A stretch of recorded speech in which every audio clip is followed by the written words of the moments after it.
जय श्री राम भक्तगणों। आज की सत्संग चर्चा में हम आगे सुनेंगे कि गोस्वामी तुलसीदास जी ने आगे क्या कहा है। आज के चौपाई और दोहों में एक स्पष्ट तरीके से आपको इसका विषय बता दें। गोस्वामी तुलसीदास जी ने कहा है कि दुष्ट व्यक्ति ज्ञान संबंधी बातों में अपना भला या ज्ञान नहीं ढूंढते, केवल और केवल वो हंसी ढूंढते हैं। आइए इस बात में कितना तर्क है और कितना तथ्य है समझते हैं।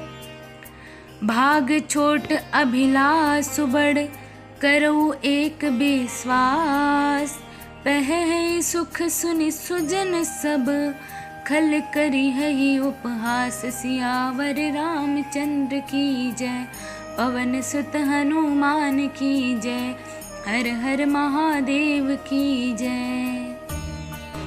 यहाँ पर गोस्वामी तुलसीदास जी ने कहा है कि मेरा भाग्य बहुत ही छोटा है और इच्छा मेरी बहुत बड़ी है। उन्होंने कहा कि मेरा जो भाग्य है, मेरा नसीब है वो बहुत छोटा है, लेकिन जो मेरी मन की इच्छा है वो बहुत बड़ी है। और मुझे एक बात का बहुत ही विश्वास है कि जो सज्जन व्यक्ति हैं वो इसे सुन करके बड़े आनंद लेंगे, वो बहुत ही सुख पाएंगे। लेकिन जो दुष्ट व्यक्ति हैं वो इसे सुनकर इसमें कुछ कमी निकाल करके मेरी हंसी उड़ाएंगे। इस प्रकार गोस्वामी तुलसीदास जी ने कहा कि जो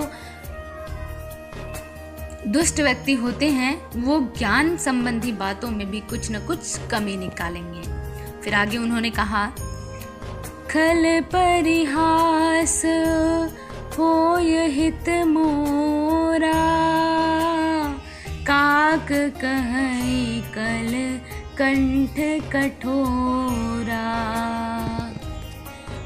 हंसई बक दादुर चात कही, हंसई मलिन खल बिमल बता कही। राम सिया राम सिया राम जय जय राम, राम सिया राम सिया राम जय जय राम। यहाँ पे गोस्वामी तुलसीदास जी ने हमें बहुत ही ज़्यादा सरल शब्दों में हमको यहाँ पर दो उन्होंने ज्ञान दिया है।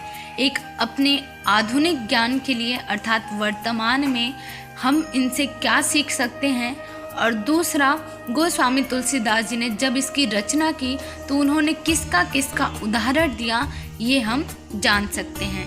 तो सर्वप्रथम हम यहाँ से समझते हैं कि गोस्वामी तुलसीदास जी ने क्या क्या उदाहरण दिए हैं।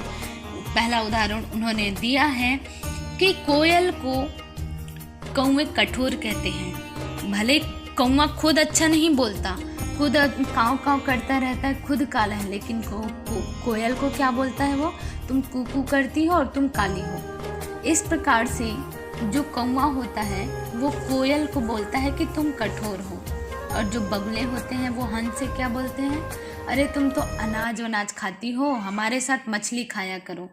इस प्रकार बगुले होते हैं वो हंस से कहते हैं, और जो मेढक होता है वो पपीहा पे हंसता है। उसी प्रकार मलिन मन वाले जो दुष्ट व्यक्ति होते हैं वो निर्मलवाड़ी अर्थात जो ज्ञान संबंधी जो बात होते हैं उस पर वो हंसते हैं और कुछ न कुछ कमी निकाल करके वो तंज कसते हैं, ताने मारते हैं। इस प्रकार तो रही ये उदाहरण। दूसरा उन्होंने क्या कहा कि दुष्टों के हंसने से मेरा हित होगा। अब गोस्वामी तुलसीदास जी ने किस प्रकार के हित की बात की है ये अब आपको अच्छे से समझाते हैं। उन्होंने यहाँ पे दो हित की बात कही। पहला, उनके हंसने से अर्थात दुष्टों के हंसने से सर्वप्रथम मैं अपने आप में सुधार करूँगा, ये गोस्वामी तुलसीदास जी ने कहा। दूसरा उन्होंने कहा कि मेरी वजह से अगर कोई दुष्ट व्यक्ति हंस रहे हैं तो कहीं ना कहीं मैं उनका भला कर रहा हूँ, कहीं ना कहीं मैं उनको सुख दे रहा हूँ, इसीलिए वो हंस रहे हैं, प्रसन्न हो रहे हैं। तो इस प्रकार मैं उनका भला कर रहा हूँ, मैं भलाई का काम कर रहा हूँ। तो यहाँ पर गोस्वामी तुलसीदास जी ने दो ही चीज़ बताया है कि पहला उनके हंसने से मैं अपने आप में सुधार करूँगा। और ये ज्ञान हम सभी को अपने ऊपर भी लागू रखना चाहिए कि अगर कोई व्यक्ति हमारे ऊपर हंस रहे हैं तो हमें उसकी हंसने का बुरा नहीं मानना चाहिए। हमें गोस्वामी तुलसीदास जी की तरह यहाँ पर सोचना चाहिए कि कहीं ना कहीं मैं उसे हंसने का कोई वजह दे रहा हूँ और कहीं ना कहीं मैं उसका भला कर रहा हूँ। और दूसरा, उसके हंसने से मैं कहीं ना कहीं अपने आप में मैं सुधार लाऊंगा और अपने आप में जो भी त्रुटि होगी उसको मैं सही करूँगा। तो गोस्वामी तुलसीदास जी ने यहाँ पे एक ही लाइन में उन्होंने दो चीज़ों का बहुत अच्छे से व्याख्या किया है कि हम किसी के हंसने से अपने आप को छोटा ना समझें और किसी के बोलने से अपने आप को कम नहीं समझें, बल्कि अगर कोई हंस रहा है तो हमें उसकी हंसी के पात्र बन करके अच्छा समझना चाहिए कि हाँ, कहीं ना कहीं मैं उसका भला कर रहा हूँ और कहीं ना कहीं वो मेरा भला कर रहा है। हाँ, किंतु इसमें अब आपको एक तर्क अवश्य नजर आया होगा। आप बोल रहे होंगे कि कोई व्यक्ति अगर आपका मेरा अपमान करेगा तो भी क्या मैं उसे अपने ऊपर हंसने दूँ?